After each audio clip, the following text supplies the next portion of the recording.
যেটা চালাইছি বলবো না, কারণ ক্যামেরা ট্যামেরা আছে তো ঝামেলা আছে।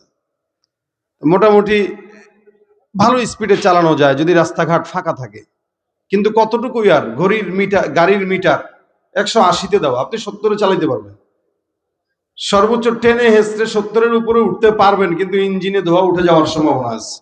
এর চেয়ে বেশি ক্ষমতা তার নাই। আমি গত কয়েক বছর আগে একবার মক্কা থেকে মদিনায় সফরে যাচ্ছিলাম। হঠাৎ করে আমাদের বাস চলতেছে, তো স্বাভাবিক আরবে যেই গাড়িগুলো চলে বা দেশের বাইরে যে গাড়িগুলো চলে এগুলো মিনিমাম 120 গতিতে চলে, মিনিমাম।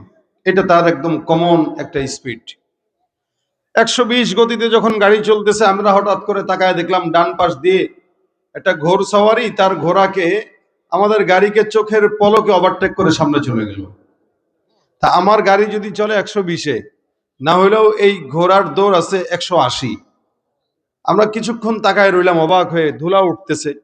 মনে হইলো 10-15 সেকেন্ডের বেশি সময় লাগে নাই, আমাদের চোখে ধুলা দিয়ে সে উধাও হয়ে গেছে মরুভূমিতে। তার মানে এই ঘোড়াটা না হইলেও 200 কিলোমিটারের বেশি গতিতে চলতেছে। ইঞ্জিন আছে কোনো? কথা কয় না এরা। ভাই আমি আগেই বলে নিই, আপনাদের আওয়াজ স্বতঃস্ফূর্ত যেমন ফিডব্যাক আসবে, আমার আলোচনা তেমনই হবে। কারণ আপনারা কবরস্থানের নীরবতা বানায় রাখবেন আর মনে করবেন বক্তা আপনাদেরকে উল্টায় দিবে একদম দুনিয়া। এত সহজ না। সারা বছর প্রোগ্রাম করি, এত জুত নাই গলার।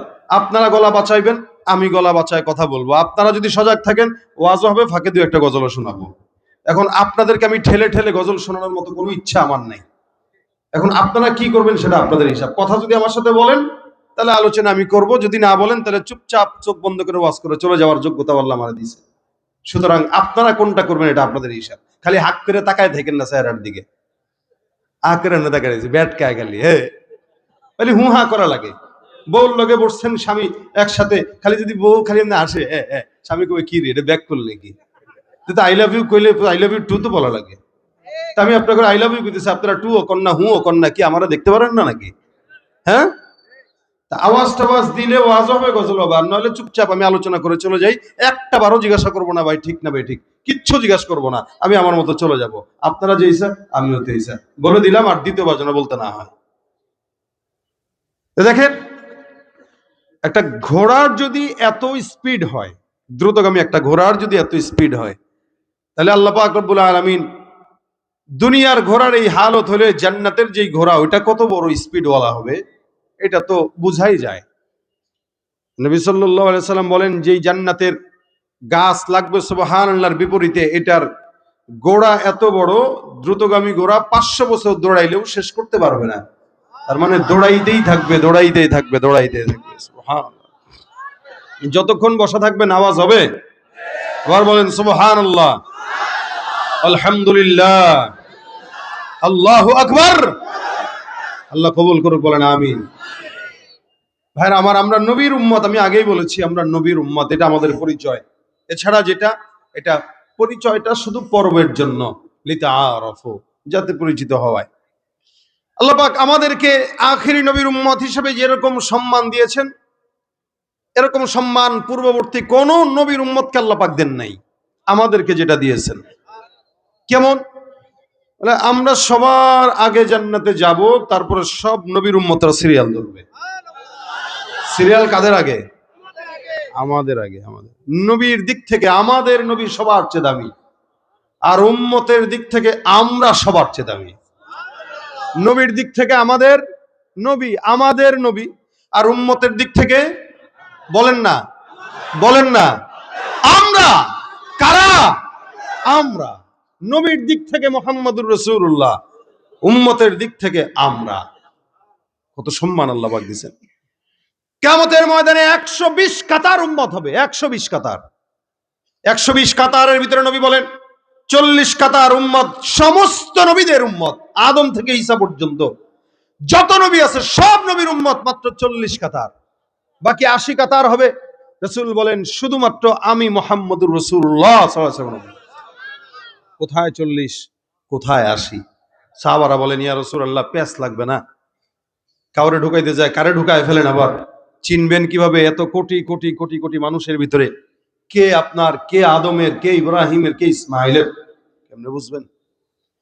নবী ডাক দিয়ে বলেন, কোনো টেনশনের কারণ নাই, আমার উম্মতদের আলাদা একটা সিল থাকবে। আরে সুবহানাল্লাহ, কি সিল?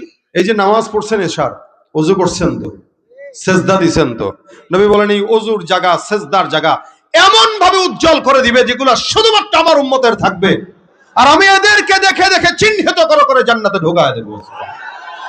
এটা আমাদের পাওয়ার আলাদা, এটা আমাদের মর্যাদা আলাদা, যে আল্লাহ কয় তোরা সবার চেয়ে আলাদা। যার কারণে অন্য নবীদের উম্মতদেরকে আমি আল্লাহ কোন গুনাহ করার সাথে সাথে আযাব দিয়া ধ্বংস করে দিছি, কিন্তু আমার নবী মুহাম্মদের উম্মতকে আমি আল্লাহ আযাব দেওয়ার সাথে সাথে, গুনাহ করার সাথে সাথে আযাব দেই নাই, ধ্বংস করি নাই, বরং যে যত বড় চোর ওরে তত বড় সুযোগ দিছি। কি বলেন? চোর বাটপারদের সুযোগ দেয় বেশি আল্লাহ। এরা মনে করে, মনে হয় রে দুনিয়ায় তো ভালোই আছি, কিন্তু আল্লাহ পাক বলেন মা কানা রব্বুকা নাসিয়া, আপনার রব ভুলে যায় না, ছাড় দেয়, ছেড়ে দেয় না। চুরি কর, আরো সুযোগ দিলাম, আরো 5 বছর, আরো 5 বছর, আরো 5 বছর দিতেই থাকলাম, কত চুরি করবি, অবশেষে হারও তেমন হবে, পলানোর জায়গা পাবি না। মা কানা রব্বুকা নাসিয়া, আল্লাহ ছাড় দেন, ছেড়ে দেন, ছাড় দেন, ছেড়ে দেন। ভাই আপনার এই মাইকের এটা ঠিক করতে করতে তো চাকরি আমার 1000 টাকা দিয়েন, অতিরিক্ত চাপ না, আপনার এটা এদিকে কাইতে হয়ে রয়েছে, আমনে ধরুক না ধরতে বলো, আমি ধরছি, এদিকে কাইতে হয়ে রয়েছে, এটা সোজা করতে হবে। তাহলে দেখেন আল্লাহ পাক আমাদের পাওয়ার দিচ্ছেন সমস্ত নবীদের ভিতর থেকে সবচাইতে আলাদা, যেটা কোন নবীর উম্মতকে দেন নাই, আর আসার তো সম্ভাবনাও নাই। আল্লাহ পাক রব্বুল আলামিন সমস্ত উম্মতদেরকে কোরআনে ডেকেছেন বা অন্যান্য কিতাবগুলোতে রেখেছেন কি, যেমন অন্য নবীর উম্মতদেরকে আল্লাহ বলছেন মিসকিন, কখনো ফকির মিসকিন, কখনো ইয়া আইয়ুহান নাস, বিভিন্ন বিভিন্ন নামে ডেকেছেন। কিন্তু একমাত্র আমরা যাদেরকে আল্লাহ পাক মিসকিন বলেও ডাকেন নাই, নাস বলেও ডাকেন নাই, ফকির বলেও ডাকেন নাই, আল্লাহ পাক আমাদেরকে মহব্বত করে একটা নাম দিয়েছেন, সেটা হলো হে মুমিন। সুবহানাল্লাহ। ভাই নামটা একটু চেঞ্জ আছে না? অন্যদেরকে বলতেছি ইয়া আইয়ুহান নাস, হে লোক সকল, আম ভাবে হে লোক সকল, আর আমাদেরকে বলতেছেন ইয়া আইয়ুহাল্লাযীনা আমানু, হে মুমিনের দল। সুবহানাল্লাহ। ডাকছেন কে? আল্লাহ ডাকে মুমিন বলে, আর এই মুমিনের বাচ্চা করে চুরি আর চামারি আর দুর্নীতি ঘুষ। আল্লাহ কয় মুমিন, আরে মুমিনের বাচ্চা করে চুরি। আল্লাহ বলে মুমিন, এই মুমিনের বাচ্চা করে দুর্নীতি। আল্লাহ বলে মুমিন, মুমিনের বাচ্চা করে সন্ত্রাসী। আল্লাহ বলে মুমিন, মুমিনের বাচ্চা এমন কোন অন্যায় নাই যেটা করে না। নাম দিছে মুমিন, আসলে মুমিন না ভণ্ড? মুমিন না ভণ্ড? তুমি নবীর উম্মত দাবি করো, সুন্নাহ মানো না, নবীর অপমানে তোমার হৃদয় কাঁদে না।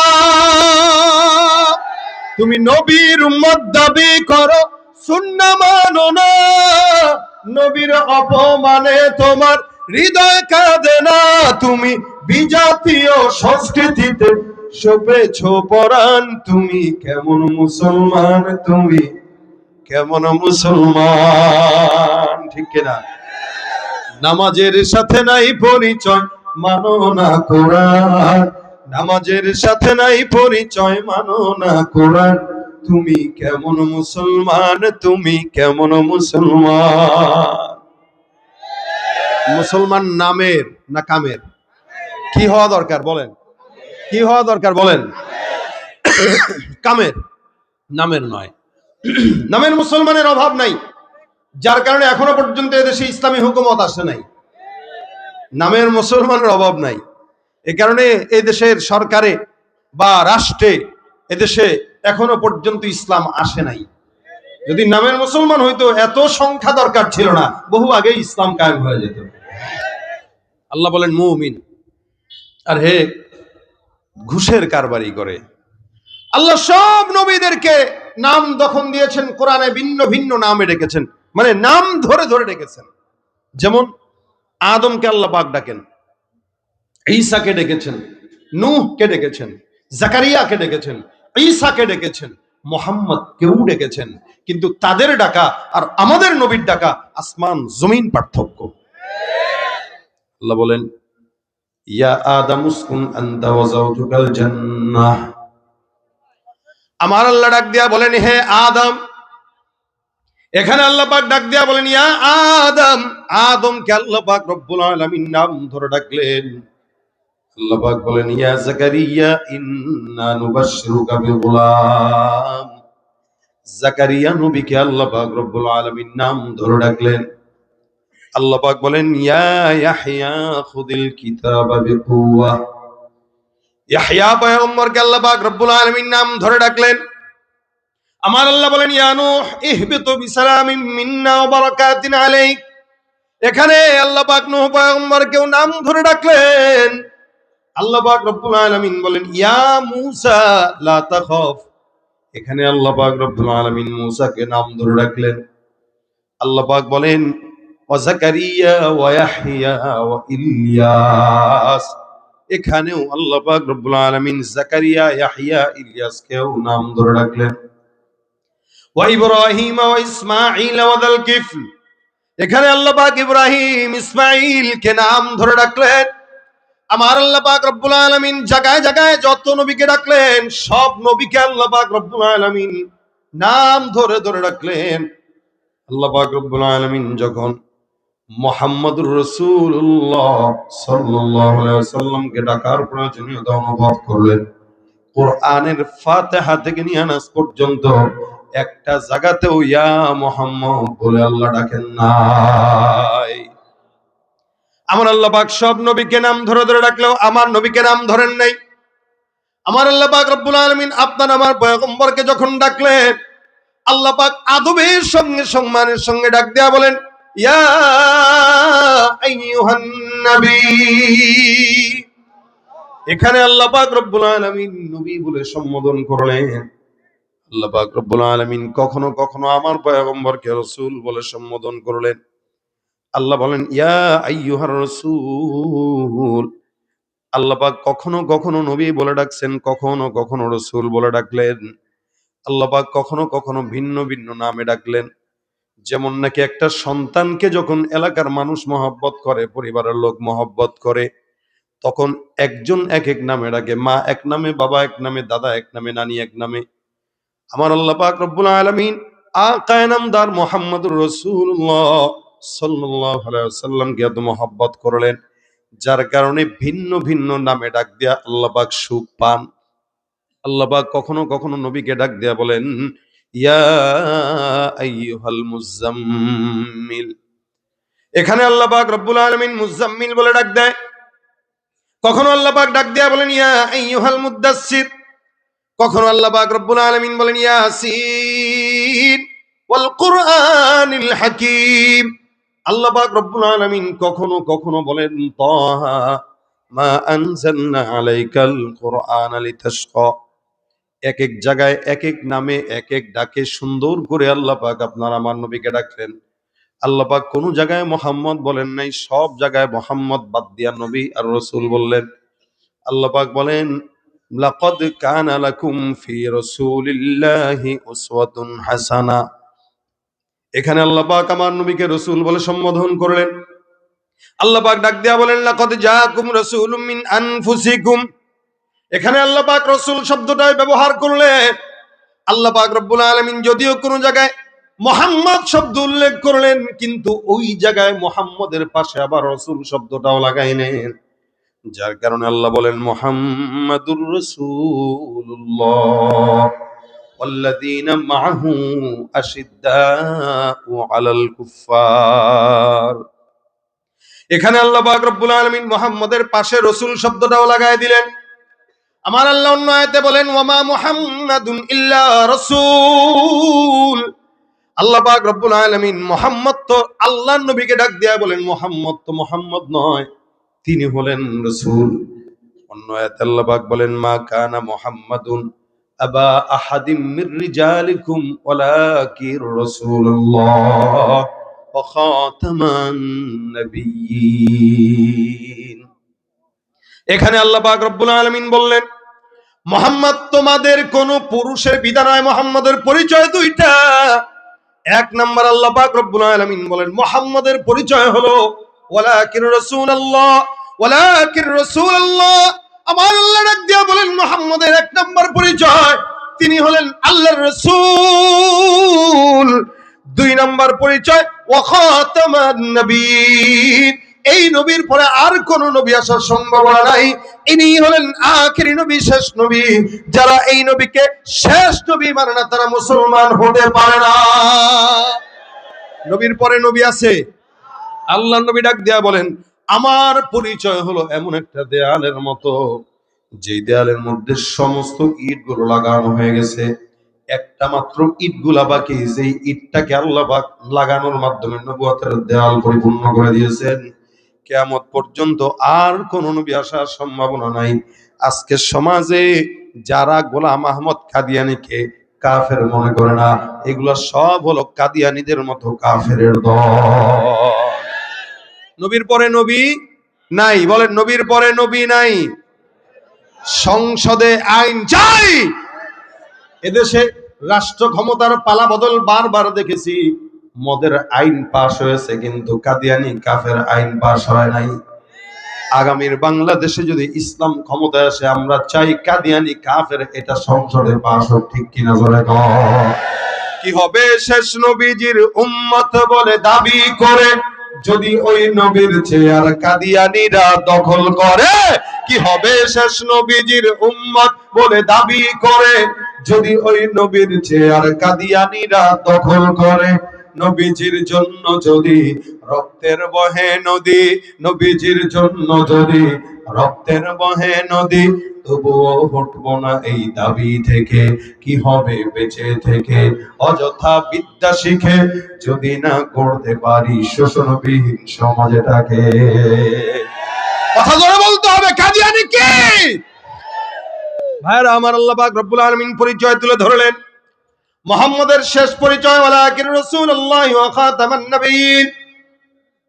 অর্থাৎ কোরআনের মধ্যে আল্লাহ পাক কোন জায়গায় মুহাম্মদকে শুধু মুহাম্মদ বলেন নাই, লকব দিয়ে দিয়ে ডাকছেন। আল্লাহ পাক আপনাকে আমাকে এই কথা আবার স্বীকারোক্তি দিয়ে দিলেন, লা তাজআলু দুআ আর রাসূল বাইনাকুম কাদুআই বা'দিকুম বা'দা। এ মুমিনের দল, তোমরা নবীকে অন্যান্য মানুষকে যেভাবে ডাক দাও, আল্লাহর নবী মুহাম্মদুর রাসূলুল্লাহকে সেমনে ডাকবা না। আল্লাহ পাক রব্বুল আলামিন কেমনে ডাকবে এটাও পয়গম্বরের উম্মতদেরকে শিখায় দিলেন। শুধু তাই নয়, নবীর সামনে কথা কিভাবে বলবে আল্লাহ পাক সেটাও শিখায় দিয়া বললেন, লা তারফাউ আসওয়াতাকুম ফাওকা সাউতিন নবী। খবরদার, নবীর সামনে যখন কথা বলবা তখন এলোমেলো কথা বলবা না, গলা উঁচু করে কথা বলবা না। নবীর সামনে কথা বলার সময় সতর্ক থাকবা যাতে রসুলের কথার উপরে তোমার কথার আওয়াজ না যায়। সুবহানাল্লাহ। এত মর্যাদা আল্লাহ পাক রব্বুল আলামিন আপনার আমার নবীকে দান করলেন। এ মুসলমান, সেই নবীর উম্মত আমরা। আল্লাহ পাক যেমন নাকি মর্যাদার দিক থেকে সর্বোচ্চ বানাইছেন, সৌন্দর্যের দিক থেকে আল্লাহ পাক সবচাইতে সুন্দর বানাইছেন। যার কারণে এই গোটা দুনিয়াতে যত মানুষ আছে সব মানুষের মধ্যে সবচাইতে সুন্দর হলো মুহাম্মদুর রাসূলুল্লাহ সাল্লাল্লাহু আলাইহি ওয়াসাল্লাম। সবকিছু আল্লাহ পাক আদেশ দিয়া বানাইলেও আপনার আমার নবীকে আল্লাহ পাক নিজের হাতে মহব্বত করে ভালোবেসে বানিয়েছে। একদিন কবি হাসান বিন সাবিত রাদিয়াল্লাহু তাআলা আনহু, আপনারা কি নাম শুনছেন উনার? কবি হাসান বিন সাবিত, আমরা যাদের উত্তরসূরি। উনি কবিতার চর্চা করতেন। নবী করিম সাল্লাল্লাহু আলাইহি ওয়াসাল্লাম যার কারণে আলাদা একটা মেম্বার বানিয়ে দিয়েছেন যে তুমি বসে বসে আমার নিয়ে কবিতা লিখবা আর কাফেরদের বিরুদ্ধে কবিতা লিখবা। একদিন হাসান বিন সাবিত রাসূলের চেহারার দিকে তাকায় আছেন, আহ কি সুন্দর। নবী বসা, তো সে নিচে বসা। নবীর ডাক দিয়ে তাকায় তাকায় দেখতেছেন। নবী বলে, কি দেখো গো হুজুর আপনাকে? সাহাবা আজমাইন এটাই ছিল, রাসূলের মহব্বতে চেহারায় তাকায় থাকতো। 3 দিন 4 দিনের ক্ষুধা পর্যন্ত নবীর চেহারা একবার দেখার সাথে সাথে নিবারণ হয়ে যেত। এটা ছিল সাহাবা আজমাইনদের রাসূলকে দেখার একটা প্রেম, একটা নেশা। এক সাহাবীর যুদ্ধের ময়দানে চোখ খুলে গেছে। জিহাদের ময়দানে গেছে তো তোর একটা তীর এসে চোখে লেগে চোখ খুলে গেছে, এই চোখ হাতের ভিতরে নিয়ে রসুলের কাছে দৌড় দিছে, ডাক দিয়া কে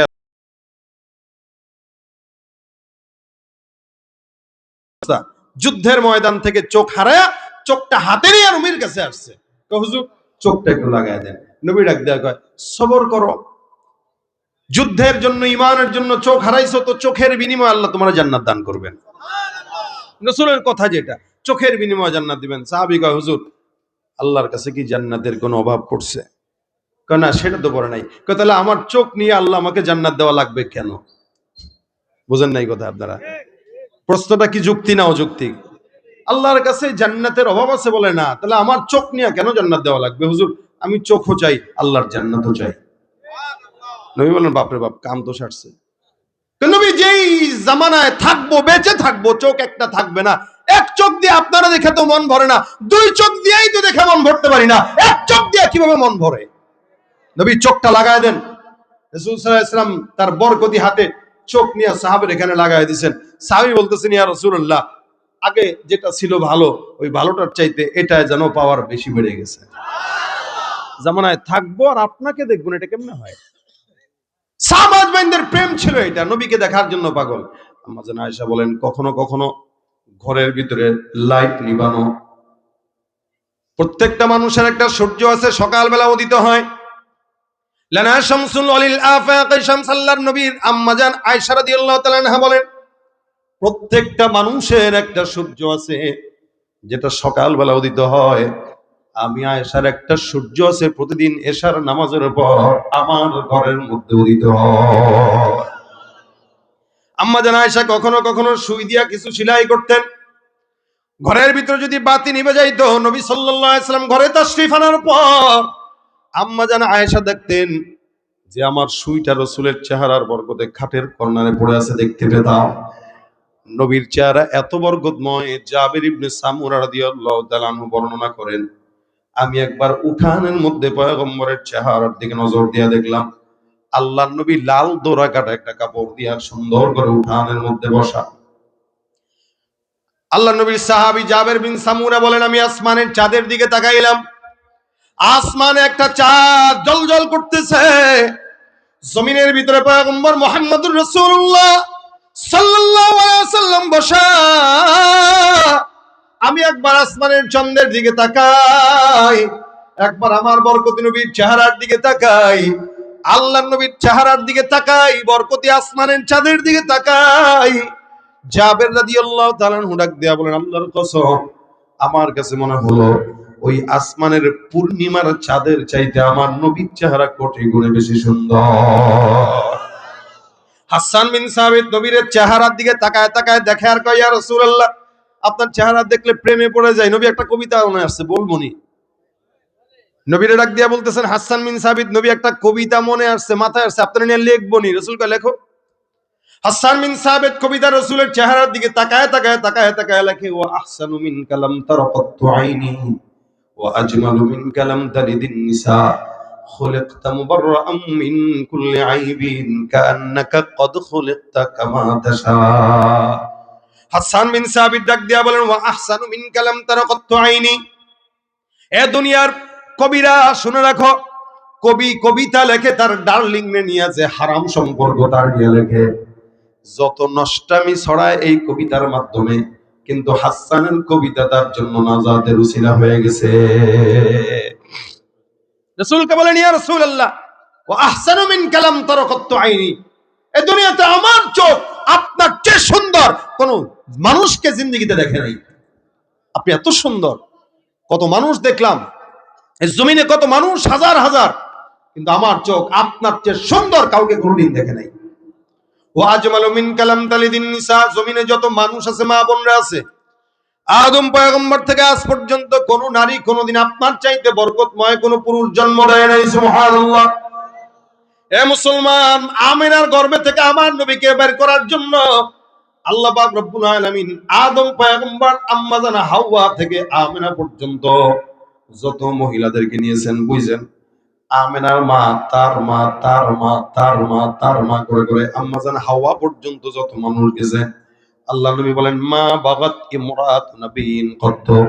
আমার দাদি, আমার নানি, নানির নানি, নানির নানি, নানির নানি, দাদির দাদি, দাদির দাদি, দাদির দাদি করে করে যত দূর পর্যন্ত গেছে, এই যত দূর সিরিয়ালে গেছে, এই সিরিয়ালে যতগুলা মহিলা গেছে, একটা মহিলাকেও কোনোদিন আল্লাহ জেনায় লিপ্ত করায় না। আমাকে বাঁচানোর জন্য এক বিন্দু পরিমাণে কেউ যদি বলতে না পারে মোহাম্মদের নানির দাদি অথবা তার দাদি ওর তো চরিত্রে ঝামেলা ছিল, এটা যেন কেউ বলতে না পারে। এই জন্য হাওয়া থেকে নিয়ে আমেনা পর্যন্ত প্রত্যেকটা মহিলা ছিল পুত পবিত্র, এবং দুনিয়াতে তারা একদম পুত পবিত্র অবস্থায় আল্লাহ পাক তাদেরকে হেফাজত রেখেছেন। এই জন্য হাসান বিন সাবিত বলে, কোন নারী আপনার মতো কোন পুরুষ জন্ম নেয় নাই আমেনা ছাড়া। খলিকতা মুবাররাআম মিন কুল্লি আইব, আল্লাহ পাক রব্বুল আলামিন আপনাকে এমন ভাবে সৃষ্টি করলো যেন জমিনের সমস্ত আইব ত্রুটি থেকে আল্লাহ পাক আপনাকে একদম বেছে বেছে বানাইছেন। একটা বিন্দু পরিমাণ, চুল পরিমাণ কোন ত্রুটি আপনার সৃষ্টির মধ্যে রাখেন নাই। এজন্য শামাইলে রাসূলের বর্ণনা আছে, নবী সাল্লাল্লাহু আলাইহি ওয়াসাল্লাম যেখানে যেমন দরকার ছিল আল্লাহ পাক তাকে তেমন সুন্দর বানায় দিতেন। সুবহানাল্লাহ। দেখবেন অধিক সাদা যারা একদম সাদা, দেখলে কেমন কেমন রোগী রোগী লাগে। তাদের সঙ্গে যখন নবী মিশত, নবীরে হলদে বর্ণের সুন্দর মনে হতো, দুধে আলতা এমন সুন্দর। আর যদি কোনো লম্বা মানুষের সঙ্গে মিশত, যেন নবীকে খাটো মনে না হয়, আল্লাহ পাক তার মতো করে সাইজ দিয়ে দিতেন। আর যদি অধিক খাটো মানুষের সঙ্গে মিশত, তখন তার চেয়ে একটু লম্বা বানায় দিতেন। সুবহানাল্লাহ। মুসলমান, যখন যেমন আল্লাহ পাক আমার নবীকে তখন তেমন বানাইছেন। কাআন্নাকা কদ খুলিকতা কামা তাশা, যেন আপনি যেমন চেয়েছেন, আল্লাহ যেমন চেয়েছেন তেমনিই আপনারে বানাইছেন। এটা হলো আপনার আমার পয়গম্বর মুহাম্মদুর রাসূলুল্লাহ সাল্লাল্লাহু আলাইহি সাল্লাম। এত মর্যাদা দিলেন, এত মহাব্বত করলেন, এত মহাব্বত দিয়া বানাইলেন যে আল্লাহ নিজেই প্রেমে পড়ে গেছেন। যার কারণে আল্লাহ পাক রব্বুল আলামিন বলেন, কোন নবীর উপর আমি আল্লাহ পাক দুরূদ আর রহমতের সালাম পৌঁছাই নাই, কিন্তু একমাত্র মুহাম্মদুর রাসূলুল্লাহ, যার ব্যাপারে আল্লাহ বলেন, ইন্নাল্লাহা ওয়া মালাইকাতাহু ইউসাল্লুনা আলান নবী। আমার আল্লাহ ডাক দিয়া বলেন, নিশ্চয়ই আল্লাহ আর আল্লাহর সব ফেরেশতারা ওই পয়গম্বরের উপরে দুরূদের আমল করে। আল্লাহ পাক রব্বুল আলামিন ইব্রাহিমের উপরেই পড়ে নাই, ইসমাইলের উপরেও পড়ে নাই, আদমের উপরেও পড়ে নাই, কোন নবীর উপরে আল্লাহ পাক রব্বুল আলামিন দুরূদের সালাম পৌঁছায় নাই, কিন্তু শুধুমাত্র মুহাম্মদের উপর আল্লাহ পাক পড়ছেন। আল্লাহ একা পড়েন নাই, তার সব ফেরেশতাদেরকে নিয়েই পড়েন। সুবহানাল্লাহ। এখন বলেন তো আল্লাহর ফেরেশতা কয়জন? গুনতে পারবেন কেউ? না। জমিন একটা ঘর আছে বাইতুল্লাহ, যেটা সর্বপ্রথম ঘর। এই ঘরটা আল্লাহর বান্দারা তওয়াফ করে, যতবার মন চায় ততবার তওয়াফ করবে, কোনো বিধি নিষেধ নাই। আল্লাহর নবী বলেন, বাইতুল্লাহর উপর একটা ঘর বাইতুল মামুর, জমিনের ঘর তওয়াফ করে ইনসান, আসমানের ঘর তওয়াফ করে আল্লাহর ফেরেশতা। আল্লাহর নবী বলেন, ওই ঘরটাকে যদি আল্লাহ পাক ছেড়ে দেয় তাহলে একদম বরাবর বাইতুল্লাহর উপরে পড়বে। জমিনের ঘর বাইতুল্লাহ তওয়াফ করে ইনসান, যতবার মন চায় ততবার তওয়াফ করবে। আসমানের ঘর আল্লাহর ফেরেশতারা তওয়াফ করে, প্রত্যেকটা দলে দলে ৭০,০০০ ফেরেশতা তওয়াফ করে। সুবহানাল্লাহ। নবী বলেন, এই যে দলে দলে ৭০,০০০ ফেরেশতা তওয়াফ করে, একবার কোন ফেরেশতা কোন দলে যদি তওয়াফ করতে ঢুকে, এই ফেরেশতা তওয়াফের পর আর কিয়ামত পর্যন্ত কোনদিন সিরিয়াল পায় না। কোটি কোটি ফেরেশতা আল্লাহ পাক রব্বুল আলামিন বলে, এত সমস্ত ফেরেশতারা আমার নবীর উপরে দুরূদ পড়ে। আমরা দুরূদ আর কতটুকুই পড়ি, আমরা কতটুকুই বা পড়তে পারি? সর্বোচ্চ সুন্দর করে স্টেজ সাজা, দাঁড়া দাঁড়ায় নবী সালাম আলাইকা একটু জিলাপি দিয়া খিচুড়ি দিয়া বিদায়, এর বাহিরে আমরা কিছু পারি না। কিন্তু আল্লাহ পাক রব্বুল আলামিন বলেন, এ মুসলমান মনে রাখবা, বান্দারা শুনে রাখেন, আমার ইলম শেষ হয়ে যাবে, পয়গম্বরের মর্যাদা বর্ণনা করা শেষ হবে না। রাত পার হয়ে যাবে, আল্লাহর নবীর মর্যাদা শেষ হবে না। দুনিয়া শেষ হয়ে যাবে, পয়গম্বরের প্রশংসা গাওয়া শেষ হবে না। আপনি আমি আর কতটুকুই পাঠ করব? আমার নবীর জন্য আপনি আমি যথেষ্ট নয়, আমার নবীর জন্য যথেষ্ট আমার আল্লাহ। ঠিক কিনা? নবীর হক আদায় করতে পারেন কে? কে কে? আল্লাহ। এই জন্য আল্লাহ পাক রব্বুল আলামিন বলেন, আমি নিজে আমার পয়গম্বরের উপর দুরূদ পড়ি, মুহাম্মদ হামিদে হামদে খুদা বস, খুদা মদহে আফরি মুস্তাফা বস, মুহাম্মদ হামিদে হামদে খুদা বস, খুদা মদহে আফরি মুস্তাফা বস, মুহাম্মদ আজ তুমি খাম খুদা রা, খুদায়া আজ তো হুব্বে মুস্তাফা রা, খুদায়া আজ তো হুব্বে মুস্তাফা রা। আমার আল্লাহ পাক রব্বুল আলামিন নবীকে কত মর্যাদা দান করলেন, যার কারণে আল্লাহ নিজেই নবীর প্রেমে পাগল হয়ে দুরূদের আমল করে। আল্লাহ পাক কোন নবীর উপরে দুরূদ পড়েন নাই, শুধুমাত্র মুহাম্মদুর রাসূলুল্লাহর উপরে পড়লেন। এত মর্যাদা দিয়ে আল্লাহ পাক রব্বুল আলামিন পড়লেন, যার কারণে উম্মতকে আদেশ দিয়ে দিয়েছেন, ইয়া আইয়ুহাল্লাযীনা আমানু সাল্লু আলাইহি, এ ঈমানদারের দল, তোমরাও ওই পয়গম্বরের উপরে দুরূদের আমল করো। এমনকি নবী নিজেও তার উপরে দুরূদের আমল করতে, সুবহানাল্লাহ। নবী তো নামাজে পড়তেন, আল্লাহুম্মা সাল্লি আলা মুহাম্মদ ওয়া আলা আলি মুহাম্মদ কামা সাল্লাইতা আলা ইব্রাহিম ওয়া আলা আলি ইব্রাহিম ইন্নাকা হামিদুম মাজিদ। নবীও পড়তেন সাল্লাল্লাহু আলাইহি ওয়াসাল্লাম। নবীর উপরেও পড়া এটা ইসলামের আদেশ। এই ইসলামের আদেশ আল্লাহ পালন করেন, নবীও পালন করেন, সুবহানাল্লাহ। আল্লাহর অন্য কোনো আমল দরকার নাই, কিন্তু এটা আল্লাহ নিজে করেন। এজন্য কেউ যখন এটা পড়ে, আল্লাহর নবী বলেন, আচ্ছা বলেন তো, জান্নাতে আমরা সবাই তো নবীর সাথে থাকতে চাই ইনশাআল্লাহ। আল্লাহ কবুল করুক, আমিন। আল্লাহ নবী ডাক দিয়া বলেন, আওলান নাসি বি ইয়াউমাল কিয়ামাতি আকসারুহুম আলাইয়া সালাহ।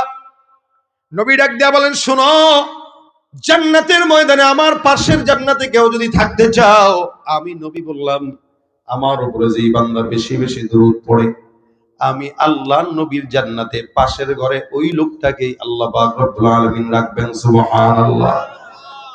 যেই ব্যক্তি যত বেশি নবীর উপরে দুরূদ পড়ে, আল্লাহ নবী বলেন অন্য হাদিসে, মান সাল্লা আলাইহি সালাতান ওয়াহিদা সাল্লাল্লাহু আলাইহি আশারা। কোন ঈমানদার মুমিন যদি একবার দুরূদের আমল করে, আল্লাহ পাক ওই বান্দার উপরে 10 বার রহমত নাযিল করে দেয়। জবানটা খুলে সুবহানাল্লাহ। এখন তো আর নবীর প্রেমে পাগল দেখা যায় না। নবীর প্রেমের পাগল যতগুলো আছে সব মুখে মুখে অন্তর দিয়া না, যার কারণে নেতার বিরুদ্ধে কথা বললে জেলখানায় যাওয়া লাগে, কিন্তু নবীর বিরুদ্ধে কথা বললে জামাইয়া ধরে রাখা হয়। মনে হয় তার নবীর চেয়ে নেতা বড় হয়ে গেছে। স্লোগানও দেয়, আমার নেতার চরিত্র ফুলের মতো। আজীব অবস্থা। এত চুরি করতে দেখে, এত দুর্নীতি করতে দেখে, এরপরও আমরা বলি আমাদের চরিত্র, তাদের চরিত্র ফুলের মতো। অথচ চারিত্রিক সনদ আল্লাহ দুনিয়ার কোন মানুষকে দেন নাই মুহাম্মদ রাসূলুল্লাহ ছাড়া। কি বলেন, সন্দেহ আছে আপনাদের? একমাত্র মুহাম্মদ রাসূলুল্লাহকে আল্লাহ পাক চারিত্রিক সনদ দিয়েছেন। ওই সনদের কথা বাদ দিয়া দুনিয়ার মানুষের সনদ দেন। এই কারণেই তো অধিকাংশই ভালো হয় না। কারণ এত চুরি করার পরেও যদি আমার চরিত্র ফুলের মতো হয়, ভালো হওয়া দরকার আর কি। কথা কয় না কেন? তাহলে ভাইরা আমার, দেখেন চরিত্রের সনদ আল্লাহ পাক নবীকে দিয়েছেন। ইন্নাকা লাআলা খুলুকিন আযীম। আমার আল্লাহ মর্যাদা দিতে যায়, আল্লাহ নিজেই দুরূদের আমল করে। কোন ঈমানদার মুমিন বান্দা যদি দুরূদ শরীফ পড়ে, আল্লাহ পাক রব্বুল আলামিন তার জবানে বরকত দান করেন, বিপদ আপদ মুক্ত দান করেন। শুধু তাই নয়, ইমাম আহমদ ইবনে হাম্বল রাহমাতুল্লাহ আলাইহি, ইমাম মালিক রাহমাতুল্লাহ আলাইহি, এনাদের মতো আশিক রাসূল তো কেউ নাই। আমরা তো খালি মুখে মুখে আশিক। এক আল্লাহর বান্দা নবীর আশিক, উনি রওজায় গেছেন। আল্লাহর বান্দা রওজায় যায়, মনে মনে বিশাল বড় ভিড়। আপনারা দেখবেন যারা রওজার কাছে গেছেন, দাঁড়ানোর কোনো সুযোগ নাই। হেঁটে হেঁটে তাওয়াফের মধ্যে সালাম যতটুকুই পারে ততটুকুই দেয়। এই আল্লাহর বান্দা সালাম দিবেন, বিশাল বড় সিরিয়াল, সারা জীবন খালি অসুস্থ থাকে। যখন রওজার সামনে চলে আসছে, এখন কেমন যেন তার বুকের ভিতরে ধুক ধুক ধুক ধুক করে। আর আল্লাহর কাছে ডাক দেয়া বলে, মালিক, এই যে তোমার বান্দাকে তুমি তোমার হাবিবের রওজার সামনে নিয়ে আসলা, সারা বছর অসুস্থ থাকে, ওষুধ খায়, কত কিছু করে। আল্লাহ রওজার জালির সামনে যখন যাব, তখন আমার অসুস্থতা বাড়ায় দিয়া তুমি আমার অজ্ঞান করে একটু ফালায় দিও। যাতে করে অজ্ঞান করে তুমি আমাকে ওই জায়গায় ফালায় দেওয়ার পর অ্যাম্বুলেন্স আসবে, পুলিশ আসবে আমাকে নেওয়ার জন্য, আমি যেন ওই সময়টা আমার হাবিবের সঙ্গে প্রেমের একটু কথা বলে নিতে পারি। এটা ছিল আমাদের আশিক রাসূলদের হালত। আর আমাদের ইশক হইল নবীর রওজার সামনে দাঁড়ায়, কিন্তু জবানের মধ্যে নবীর সুন্নতের দাড়ি নাই। ভাইরা আমার, ইমাম মালিক রহমতুল্লাহ আলাইহি নবীরে মহব্বত করতেন। মদিনায় প্রায় 70 বছর পর্যন্ত উনি অতিবাহিত করেছেন। আল্লাহর বান্দা কোনোদিন জুতা পায়ে দিয়ে হাঁটেন নাই, এমনকি মদিনার মাটির থেকে কোনোদিন বের হয় নাই, হুদুদে হারাম থেকে বের হন নাই। উনি বলতেন, আমি হুদুদে হারাম থেকে বের হব না, কারণ আমি চাই আমার মৌতটা, আমার শেষ নিঃশ্বাসটা রসুলের রওজার পাশেই যেন হয়। ইমাম আহমদ ইবনে হাম্বল রহমতুল্লাহ আলাইহি অনেক বড় একজন ইমাম। উনি একবার 3-4 দিন পর্যন্ত না খাওয়া, আল্লাহর বান্দা পিপাসার্ত ক্ষুধার্ত অবস্থায় নবীর রওজার সামনে গেলেন। যাওয়ার পর রওজার সামনে রসুলের সামনে সালাম দিয়ে শিকায়াত করতেছেন, ইয়া রাসূলুল্লাহ, আপনার সাহাবা আজমাইনরা ক্ষুধার যন্ত্রণা আপনাকে একবার যদি দেখতো 3 দিনের ক্ষুধা নিবারণ হয়ে যেত। আমি ক্ষুধার যন্ত্রণা আপনার কাছে আসলাম, আমি তো আপনাকে দেখতে পারবো না। নবী তাদেরকে আপনি দেখা দেন, সামনে সামনে দেখা দিয়েছেন, যার কারণে তারা সরাসরি আপনাকে দেখে ক্ষুধা নিবারণ করলো। কিন্তু আমি নালায়েক, যার কারণে আমি আপনাকে সরাসরি দেখি নাই। কিন্তু সরাসরি না দেখলেও স্বপ্নে তো আপনি দেখা দিবেন। রাসূলের রওজার সামনে যায় ইমাম আহমদ ইবনে হাম্বল রাহমাতুল্লাহি আলাইহি সুন্দর করে শিকায়াত করে আল্লাহ নবীর নামে দুরূদ পড়তে পড়তে রওজার সামনে ঘুমায় গেছে। এখন তো ভিড় বেড়ে গেছে, যার কারণে রওজার সামনে ঘুমানোর চিন্তাও করা যায় না। আমি নিজেই 2015 সালে যখন যাই তখন একদম খালি। ওই যে রওজাতুম মির রিয়াজিল জান্নাহ, এই জায়গায় কত রাত সময় কাটানো হয়েছে। হাজী সাহেবদের দিন যত যাচ্ছে সমস্ত লৌকিকতাগুলো বাড়তেছে, যার কারণে ভিড়ও বাড়ে। এই যে ভিড় বাড়তেছে, ইবাদত নাই, যত মানুষ সামনে যায় সবগুলা মোবাইল নিয়ে ব্যস্ত, নবীকে সালাম দিতে ব্যস্ত থাকে না। খাটিয়া আশিক রাসূল যারা নবীর রওজার সামনে যায় তারা নিজেদেরকে স্থির রাখতে পারে না। এ আল্লাহর বান্দা রাসূলের রওজার সামনে যায় ডাক দেয়া বলে, ইয়া রাসূলুল্লাহ, আপনাকে বলতেছি, আপনার সাহাবা আজমাইন আপনাকে দেখে দেখে ক্ষুধা নিবারণ করত, আমি আপনার সামনে আসলাম, দেখতে পারি নাই, দয়া করে পয়গম্বর আপনি আমার ক্ষুধাটা একটু নিবারণ করে দেন। এই কথা বলে দুরূদ পড়তে পড়তে আল্লাহর বান্দা ঘুমায় গেলেন। ঘুমের ভিতরে স্বপ্নের মধ্যে তাকায় দেখেন ডান পাশে আবু বকর, বাম পাশে ওমর বসা। পিছন থেকে হযরত আলী তাকে ধাক্কা দিয়া ডাক দিয়া বলে, এ ইমাম আহমদ ইবনে হাম্বল, তাড়াতাড়ি উঠে যাও।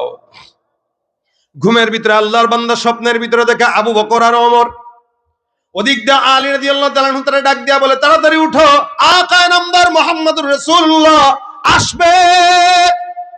ইমাম আহমদ ইবনে হাম্বল রাহমাতুল্লাহ আলাইহি লাফ দিয়া জেগে যায়, তাকায় দেখে পয়গম্বর হাজির। আল্লাহর নবী সাল্লাল্লাহু আলাইহি সাল্লাম হাজির হয়ে হাতের ভিতরে রুটির টুকরা নিলেন। আবু বকরকেও এক টুকরা ছিঁড়ে দিলেন, ওমরকেও এক টুকরা ছিঁড়ে দিলেন, আলীর হাতে এক টুকরা ছিঁড়ে দিলেন, আর এক টুকরা আহমদ ইবনে হাম্বলের হাতের মধ্যে ধরায় দিলেন। ইমাম আহমদ ইবনে হাম্বল রাহমাতুল্লাহ আলাইহি যখন হাতের ভিতরে রুটিটা নিলেন, সবাই রুটি মুখে দিয়া খায়, ইমাম আহমদ ইবনে হাম্বলও খায়। আল্লাহর বান্দা খাইতে খাইতে হঠাৎ করে তাকায় দেখে ঘুম থেকে জেগে গেলেন। রওজার সামনে শোয়া অবস্থায় আল্লাহর নবীকে উনি স্বপ্ন দেখলেন। নবী স্বপ্নের মধ্যে তাকে রুটি খাওয়ায় দিলেন, হাতের মধ্যে ধরায় দিলেন। ইমাম আহমদ ইবনে হাম্বল রাহমাতুল্লাহি আলাইহি হাতের ভিতরে তাকায় দেখে রাসূলের ঘুমে দেওয়া ওই রুটিটা তার হাতের মধ্যে এখনো লেগে আছে। তাকায় দেখে হাতে রুটি, রাসূলের স্বপ্নে দেওয়া রুটি। এরকম অসংখ্য ইমামরা, অসংখ্য বুজুর্গানে দিনে, ইমাম আসম কুফি নামে একজন ইমাম ছিলেন, নাহু সরফের অনেক বড় ইমাম। এ আল্লাহর বান্দা যখন কথা বলতেন তখন তার জবান থেকে সুঘ্রাণ আসতো, আর ঠোঁটের মধ্যে সবসময় কি যেন চুষতেন, এরকম জিহ্বা ভিজাইতেন। আমরা যেরকম জিহ্বা দিয়া ঠোঁট ভিজাই, আল্লাহর বান্দা জিহ্বা দিয়া ঠোঁট ভিজাইতেন। আর কথা যখন বলতেন তখন তার জবান থেকে মিশকের ঘ্রাণ আসতো। একবার ওনার খাদেম ডাক দিয়া বলে, হুজুর আমি বুঝলাম না, আপনাকে সব সময় কথা বলতে অবস্থায় ঠোঁটের মধ্যে আপনাকে ঠোঁট ভিজাইতে দেখি, আর আপনার মুখ থেকে সুঘ্রাণ পাই, এটার কারণ কি? আজকে আমাদেরকে বলতেই হবে। ইমাম আসিম কুফি রাহমাতুল্লাহি আলাইহি ডাক দিয়া বলেন, শোনো, আমি আল্লাহর নবী সাল্লাল্লাহু আলাইহি ওয়াসাল্লামের নামের দুরূদের আমল অনেক বেশি করি। নবীর নামের দুরূদ আমি সব সময় আমার জবানে উঠাই, 24 ঘন্টা আমার মুখে সাল্লাল্লাহু আলাইহি ওয়াসাল্লাম। আমি একবার স্বপ্নের ভিতরে দেখলাম আকায়ে নামদার মুহাম্মদুর রাসূলুল্লাহ সাল্লাল্লাহু আলাইহি সাল্লাম স্বপ্নে হাজির। আল্লাহর নবী স্বপ্নের মধ্যে এসে আমার ঠোঁটের মধ্যে, জবানের মধ্যে চুমা খাইলেন। আমার কপালে চুমা খেয়ে ডাক দিয়া বললেন, যেই ঠোঁট মুহাম্মদের পাগল, ওই ঠোঁট জান্নাতি ঠোঁট। নবী আমার ঠোঁটে চুমা খাইলেন, কপালে চুমা খাইলেন, আলিঙ্গন করে বিদায় হয়ে গেলেন। আল্লাহর কসম করে বলি, ঘুম থেকে যখন জাগলাম, আমি ঘুম থেকে জাগার পর আমি আমার অনুভব করলাম ঠোঁটের থেকে যেন কেমন মধুর মতো মিষ্টতা অনুভব করলাম। ওই দিনের পর থেকে নিয়ে আমি যতবার কথা বললাম, যখনই কথা বলি, তখন আমার ঠোঁটের মিষ্টতার পাশাপাশি আমার ঠোঁট থেকে জান্নাতের খুশবু, মেশকের খুশবু বের হয়। সুবহানাল্লাহ। হে মুসলমান, আল্লাহ পাক এমন একটা আমল আপনাকে আমাকে দান করলেন, যে আমলটা যেই বান্দা পড়বে, নবীর নামের বরকত ওই বান্দা বরকতময় হয়ে যাবে। এই জন্য আল্লাহ পাক আদেশ করলেন, ইয়া আইয়ুহাল্লাযীনা আমানু সাল্লু আলাইহি ওয়া সাল্লিমু তাসলিমা। তোমরা ওই পয়গম্বরের উপর দুরূদের আমল করো। আমাদের ওলামায়ে কেরামদের তাজরিবা হলো, অসংখ্য আকাবের বুজুর্গানে দিনরা বলে গেছে, কোন মানুষ যদি যত বড় বিপদে পড়ুক না কেন, যত ঝামেলায় পড়ুক না কেন, সব বিপদ ঝামেলা দূর করার একমাত্র বড় উপায় হলো, অন্যতম উপায় পয়গম্বরের নামের দুরূদের আমল সাল্লাল্লাহু আলাইহি ওয়াসাল্লাম। আপনার ব্যবসায় বরকত হয় না, আপনি দুরূদের আমল করা শুরু করেন। আপনার জেহেন জাকাত দুর্বল। আমাদের ওস্তাদরা বলতেন, পরীক্ষার সময় বেটা আগে প্রশ্ন উত্তর খুলবি, তার আগে দুরূদ পড়বি। দুরূদ পড়ে তারপরে প্রশ্ন খুলবি, আল্লাহ পাক তোর জেহেন খুলে দিবেন। আলহামদুলিল্লাহ, যতবার আমল করেছি ততবার নবীর দোয়ার বরকতে, রাসূলের নামের বরকতে সওয়াব পেয়েছি এবং ফায়দাও পেয়েছি। আপনাদেরকেও বলি, যাদের ঘরের ভিতরে নারীরা সন্তান সম্ভবা, আপনি আপনার বিবিকে বলে দেন সবসময় দুরূদের আমল করতে, দেখবেন দুরূদের বরকতে পেটের সন্তানটা বরকতময় হয়ে যাবে। ফসলে বরকত হয় না, দুরূদ পড়ে পানি ছড়ায় দেন। ঘরের ভিতরে বিবিকে বলেন, বাচ্চাকে দুধ যখন পান করাইবা তখন সুন্দর করে দুরূদ শরীফের আমল করো। নিজেও দুরূদের আমল করেন। এমনও তো হতে পারে আল্লাহ পাক দুরূদের বরকতে আপনাকে ডাক দিয়া পয়গম্বরের রওজার সামনে দাঁড় করায় দিবেন। সুবহানাল্লাহ। আরব সাগর পারি দেব, নাইকো আমার তরি, পাখি নই যে উড়ে যাব, ডানাতে ভর করি।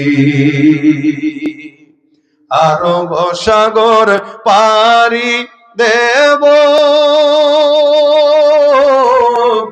নাই তো আমার তরি, পাখি নই যে উড়ে যাব, ডানাতে ভর করি। আমার আশায় আছে সম্বল নাই, আশায় আছে সম্বল নাই, করি কি উপায়। মনে বড় আশা ছিল যাব, মনে বড় আশা ছিল মদিনায়। সালাম আমি করব গিয়ে, সালাম আমি করব গিয়ে, নবীর রওজায়। মনে বড় আশা ছিল যাব মদিনা, মদিনা যাইতে পারলাম না, মদিনা দেখতে পারলাম না।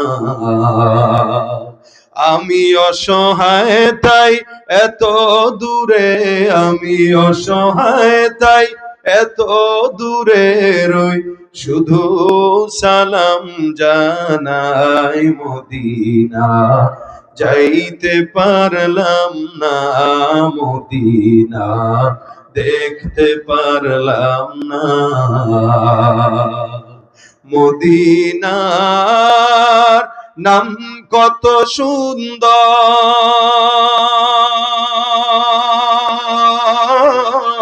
মদিনা কেড়েছে অন্তর।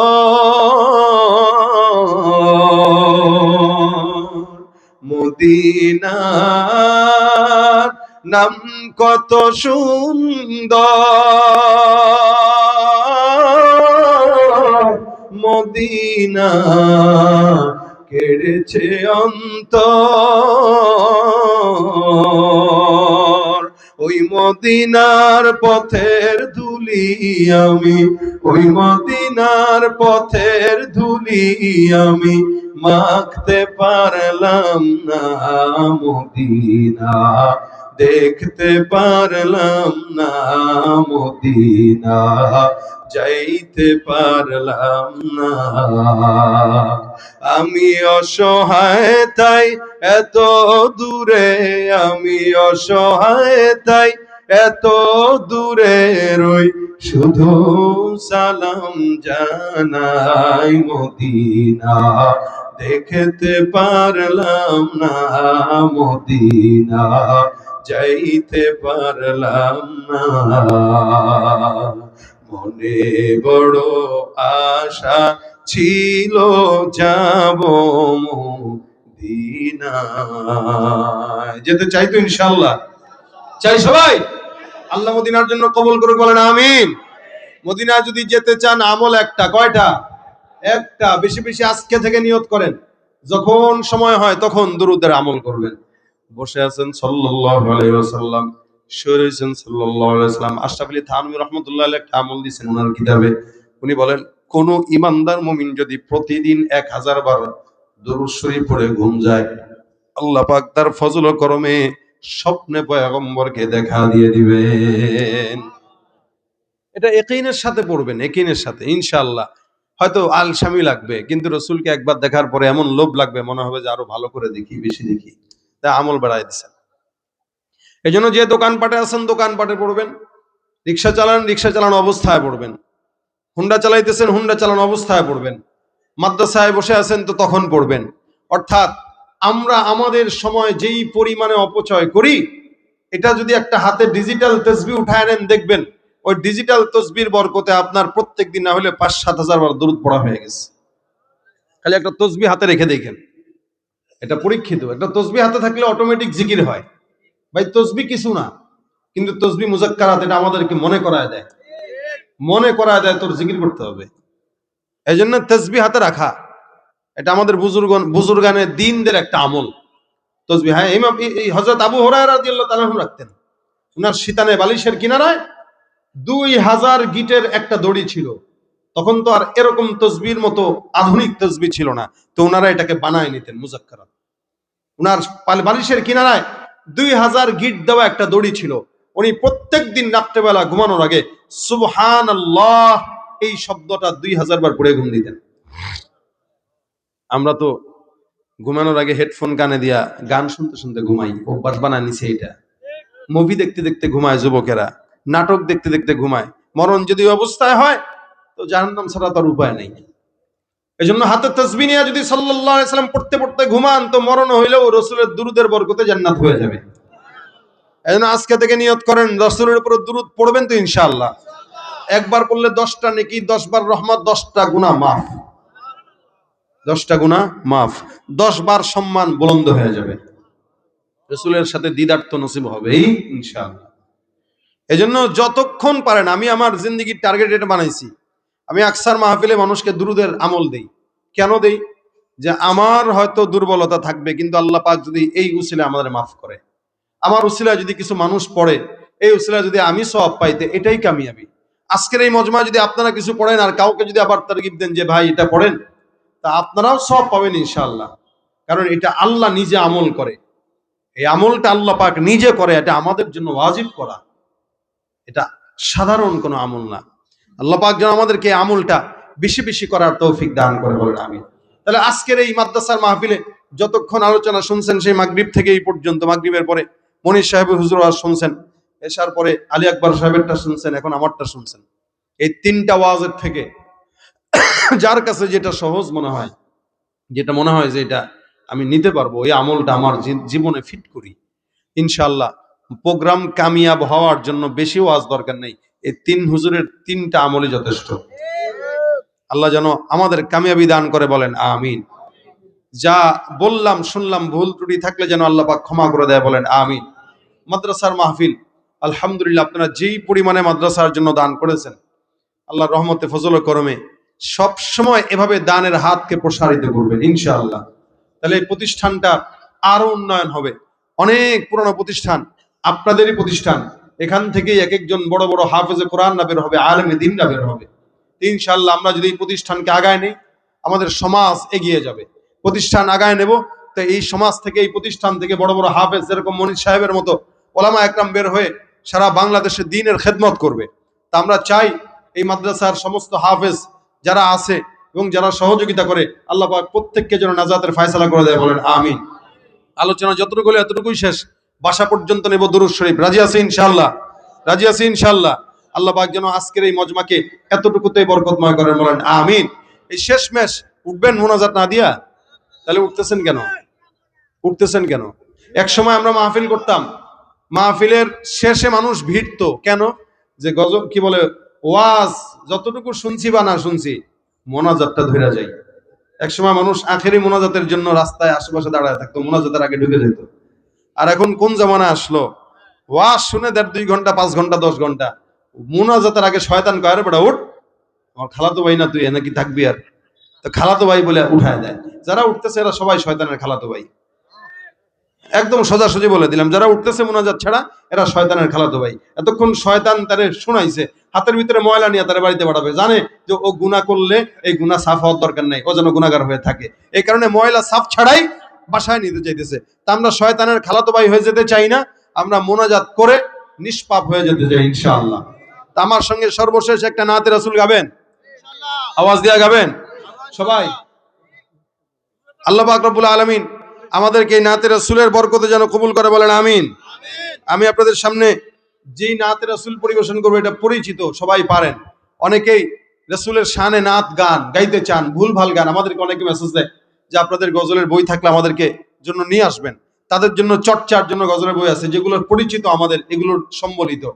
চর্চা করবেন ইসলামী সংস্কৃতি, তাহলে গান বাজনা অপসংস্কৃতি এগুলো দূর হয়ে যাবে। ইসলামী সংস্কৃতি যতদিন সমাজে থাকবে, অপসংস্কৃতি আউল বাউল ফাউলরা সমাজে জায়গা পাবে না ইনশাআল্লাহ। ইশকে নবী, আওয়াজ দিয়া, ইশকে নবী জিন্দাবাদ, ইশকে নবী জিন্দাবাদ, ইশকে নবী জিন্দাবাদ, ইশকে নবী জিন্দাবাদ, ইশকে নবী। হয় না? আওয়াজ হয় না? জবান খুলে, ইশকে নবী, ইশকে নবী, ইশকে নবী জিন্দাবাদ, ইশকে নবী জিন্দাবাদ। আমার মনের ভুবন জুড়ে উঠলো যখন চাঁদ, তারার মিছিল কোরাস ধরে বলল মুহাম্মদ। আমার মনের ভুবন জুড়ে উঠলো যখন চাঁদ, তারার মিছিল কোরাস ধরে বলল মুহাম্মদ। ঝিঝির দোলেও দুরুদ সুরে নামলো খুশিরাত দুপুরে, ঝিঝির দোলেও দুরুদ সুরে নামলো খুশিরাত দুপুরে। সেই খুশিতে জাগলো ধরা, চললো খবর পরম্পরা, মনের আকাশ আলো মনে দূর মদিনার চাঁদ। ইশকে নবী, ইশকে নবী, ইশকে নবী জিন্দাবাদ, ইশকে নবী, ইশকে নবী, ইশকে নবী জিন্দাবাদ, ইশকে নবী, ইশকে নবী, ইশকে নবী জিন্দাবাদ, ইশকে নবী জিন্দাবাদ।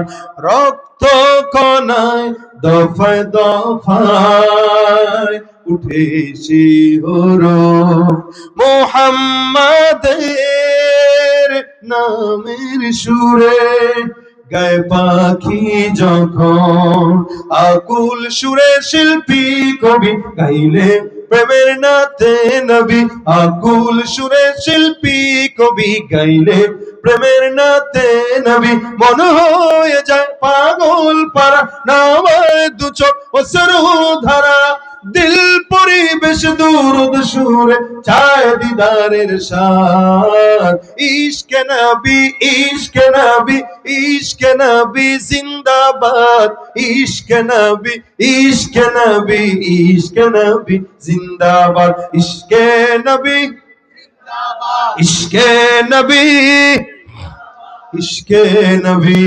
জিন্দাবাদ, ইশকে নবী জিন্দাবাদ সাল্লাল্লাহু আলাইহি ওয়াসাল্লাম। আমরা দুরূদ শরীফ পড়ি। আল্লাহুম্মা সাল্লি আলা মুহাম্মাদ ওয়া আলা আলি মুহাম্মাদ কামা সাল্লাইতা আলা ইব্রাহিম ওয়া আলা আলি ইব্রাহিম ইন্নাকা হামিদুম মাজিদ। আল্লাহুম্মা বারিক আলা মুহাম্মাদ ওয়া আলা আলি মুহাম্মাদ কামা বারাকতা আলা ইব্রাহিম ওয়া আলা আলি ইব্রাহিম إنك حميد مجيد أستغفر الله ربي من كل ذنب وأتوب إليه لا حول ولا قوة إلا بالله العلي العظيم। মেহেরবানি করে সবাই দোয়া করব যারা আজকে মাদ্রাসায় দান করেছে, দেশ থেকে প্রবাস থেকে, আল্লাহ পাক যেন সকলের দানকে কবুল করেন। আল্লাহুম্মা আনতাস সালাম রব্বানা যালামনা আনফুসানা ওয়া ইল্লাম তাগফির লানা ওয়া তারহামনা লানাকুনান্না মিনাল খাসিরিন। ربنا فاغفر لنا ذنوبنا وكفر عنا سيئاتنا وتوفنا مع الأبرار رب اغفر لي ولوالدي وللمؤمنين يوم يقوم الحساب। আল্লাহ মেহেরবানি করে আজকের মজমাকে তুমি কবুল ও মঞ্জুর করে নাও, যা আলোচনা হয়েছে আমল করার তৌফিক দান করে দাও। হে আল্লাহ, ভুল ত্রুটি থাকলে ক্ষমা করে দাও, সওয়াবগুলো মদিনার রওজা মুবারকে পৌঁছায় দাও। মালিক গো, মেহেরবানি করে সকল প্রকার বালা মুসিবত থেকে আমাদেরকে হেফাজত করো। আয় আল্লাহ, মাহফিলে যারা দান করেছে, টাকা দিয়ে, শ্রম দিয়ে, মেধা বুদ্ধি মাশওয়ারা দিয়ে, আল্লাহ প্রত্যেকের সহযোগিতা কবুল মঞ্জুর করে নাও। আয় আল্লাহ, যারা দান করেছে বিদেশ থেকে প্রবাস থেকে, আল্লাহ প্রত্যেকের জানে মালে বরকত দান করে দাও। আয় আল্লাহ, মাদ্রাসার জন্য যারা মহব্বত করে, কষ্ট মুজাহাদা করে, সবাইকে নাজাতের জরিয়া বানায় দাও। অসুস্থদেরকে শেফায়ে আজলা দায়মা নসিব করো আল্লাহ।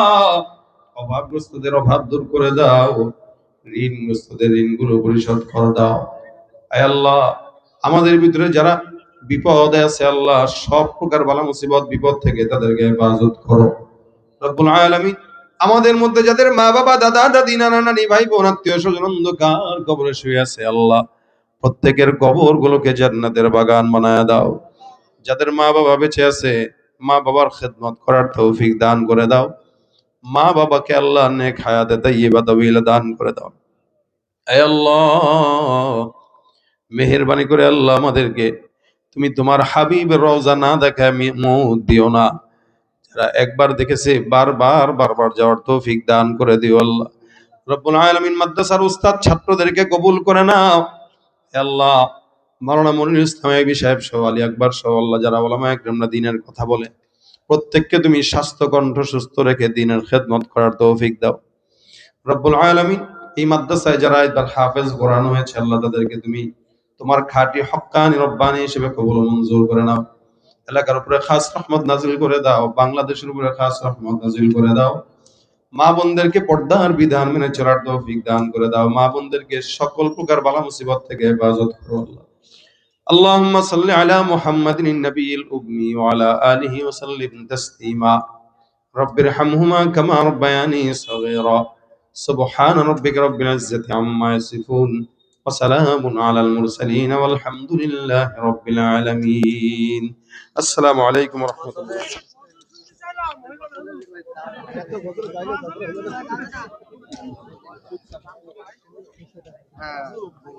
থাকলে কথা শোনা যায়, একটু অহংকার দিতে হয়, দামটা একটু বলে দেন।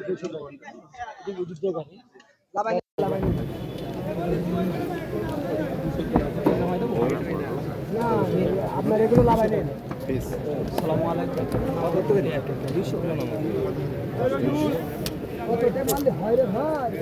কেউ আগে এসেছে, কেউ পরে এসেছে, বুঝেনি।